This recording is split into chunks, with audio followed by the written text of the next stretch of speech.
During the night of December 2nd, 1985, a handful of witnesses from varying states, countries, and provinces would report a celestial event undocumented by most astrologists at that time, including those of the IAU, International Astronomy Union.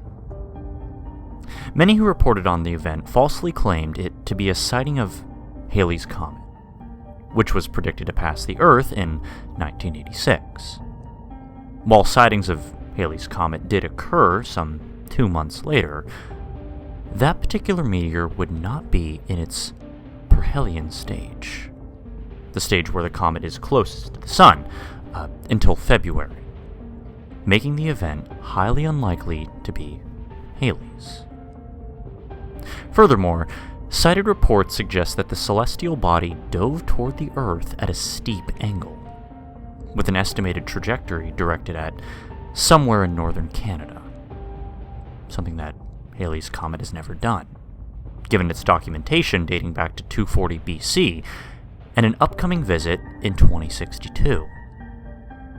While many cite the 1758 apparition of Halley's Comet on Christmas Day as a logical explanation as to the December 1985 sighting, others have concluded these claims to be inaccurate, citing the logic as, misleading. Other theories as to the celestial being's identity cite anything from meteorites to UFOs, with some explanations being logical, and others downright science fiction. According to an obscure, regionally based newspaper from the territory of Nunavut, Canada, one eyewitness offered a rather unorthodox explanation. Upon entering a clearing in the middle of the boreal forest in North Canada, 58-year-old Nunavut resident and local hunter Arthur Christie noticed a crater in the Earth, which he claimed was created by the formerly overhead celestial object, which he assumed to be Halley's Comet. After approaching the crater, the hunter noticed a rather large deer amidst the smoldering hole.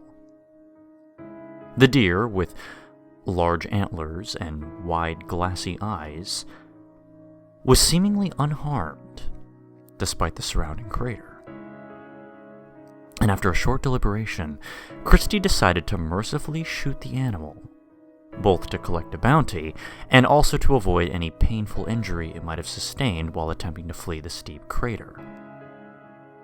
And rather than using the beast for venison, or skinning it for buckskin, Christie chose to taxidermy the animal, mounting its head on the wall in his basement.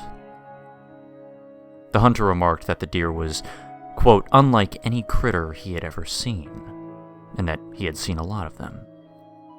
According to Christie, the deer was extremely difficult to gut, as its skin was like rubber.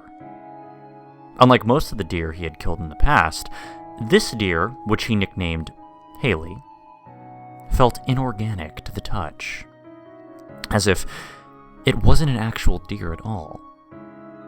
And the animal, despite the bullet wound directly through the skull and cranial cavity, appeared to never stop breathing or blinking, despite its clinical death. Yet regardless of the strangeness of the animal's biology, Christie noted that, upon opening the buck, its features were normal looking, as if anatomically correct. 2 hours after mounting the animal's head on the wall in his basement, Christie reported a low, whirring sound emitting from the static head. The sound, which perpetually lasted for weeks, according to Christie, sounded like a high-pitched microwave. Despite routinely checking on the head, Christie never found a source of the sound, resorting to constantly shutting the basement door in order to sleep, both to dampen the sound and to close off the still blinking head, which he claimed was watching him. Many rumors began circulating regarding the strange phenomenon as word around the Nunavut area. and the greater parts of northern Canada took credence. In the face of all the attention the mysterious head was garnering, Christie refused to publicly show off the deer, being the private and isolated man that he was. And many assumed that, due to his media resistance, Christie was likely a fraud. However, the hunter offered a different explanation. It might be a satellite, he claimed. It's been watching us, I think. I don't want to hurt anybody with it. Christie reportedly locked the basement to his home in Iqaluit. When asked about where he supposed deer-shaped satellite originated, Christie shrugged. I think someone or something smarter than us made Haley. Why? Wish I knew.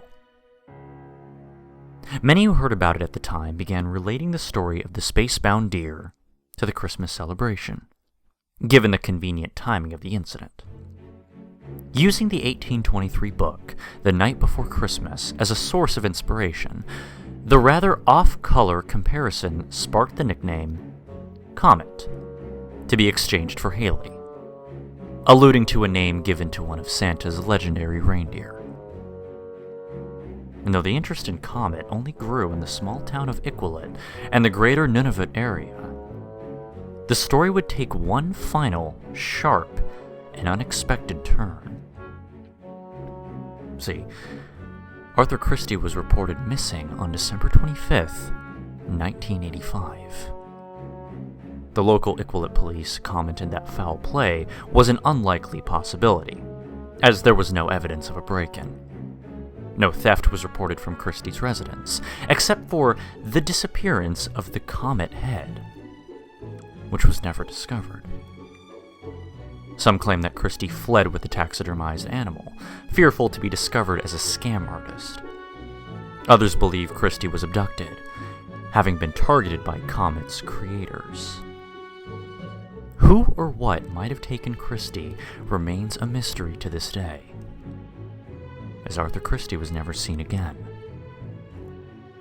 Moreover, many who believe in the more fantastical theories surrounding the celestial deer, such as its ties to the legend of Santa Claus, believe Comet was not the only one in existence.